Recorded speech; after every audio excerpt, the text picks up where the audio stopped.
আসলে আমার ভিতরে যাওয়ার পরে আমার বুকের ভিতর কেমন ধপ করে উঠলো, মানে আমি কেমন জানি আমার ফিল হচ্ছিল। তারপরে তার কেবিনটার সামনে যখন আমি যাই, তাকে যখন আমি ওই মুহূর্তে ওই অবস্থায় দেখি, আমার কাছে মনে হলো কি একটা ডল ঘুমায় আছে। তো এত মায়া, আমি বারবার ডাকছি অঞ্জনা আপু, অঞ্জনা আপু, এই আপু, ডাক শুনছো না? আপু, মাথায় হাত দিচ্ছি,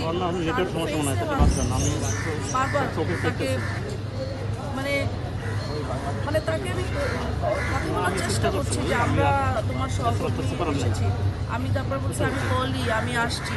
বিশ্বাস করেন সেই মুহূর্তেও কিন্তু সে বেঁচে ছিল, কারণ তার যে চোখের মণিটা ছিল সে টোটার আইবলটা সে ঘুরায়, আমি যেদিকে ছিলাম এদিকে তাকে আবার ঘুরালো ওইদিকে, এবং সে তার দুই চোখ বেয়ে পানি পড়ে নাই, জাস্ট দুইটা ফোঁটা তার চোখের জল চলে আসলো।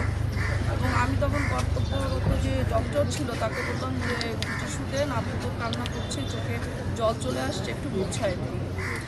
তখন উনি বললো যে উনি আসলে অল কাইন্ডস অফ মৃতই, যে উনি যন্ত্রের সাহায্যে মেশিনের সাহায্যে বেঁচে আছে, এটা খুলে দিলে হয়তো বা 2 সেকেন্ডও লাগবে। আসলে এরকম একটা এইভাবে যে আমরা অঞ্জনা আপুকে দেখবো এটা আমরা কখনো কল্পনাও করতে পারিনি। অঞ্জনা আপু ছিল আমার মায়ের মতো, আমার তো মা নাই।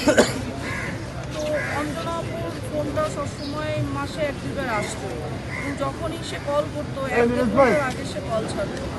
তার অনেক অভিমান ছিল চলচ্চিত্রের, বিশেষ করে 2টা হিরোর প্রতি তার অনেক অভিমান, অনেক অভিশাপও দিয়ে গেছে, আমি নাম বলতে চাই না। তো মানুষ মরে গেলে যে মায়া কান্না তারা করে, আসলে এটা বেঁচে থাকতে কেন তোমরা সেই সহানুভূতিটা দেখাও না? আমার প্রশ্ন হচ্ছে এটা। আমরা চলচ্চিত্রের একটা জিনিস খুব লক্ষ্য করি, যারা সিনিয়র হয়ে যায় তাদের যে আদর আপ্যায়ন খোঁজ নেওয়া, এই জিনিসটা খুব পরিমাণ কমে যায়। যে দুঃখটা না আসলে আর্টিস্ট বুঝতে পারে না, তখন আস্তে আস্তে সে একটা দুঃখতায় ভুগে বিষণ্ণতায় চলে যায়। তো অঞ্জনা আপাকে আমরা যারা চলচ্চিত্রে, আমরা যারা কর্মীরা ছিলাম, এই অভাবটা আমরা কখনো বুঝতে দিতাম না। আমরা যে কোনো সময় সে ফোন দিলে কথা বলতাম, আমাদের যে কোনো প্রোগ্রামে তাকে ইনভাইট করতাম। এত প্রাণ চঞ্চল একটি মানুষ কি কন্টেন্ট দিচ্ছে কিনা, সিনিয়র শিল্পী থেকে জুনিয়র শিল্পীদের বুকে টেনে নিয়েছে এইভাবে নিরহংকার এরকম একটা আর্টিস্টের, আমার মনে হয় এই চলচ্চিত্রে আর ইন্ডাস্ট্রিতে আর আসবে না।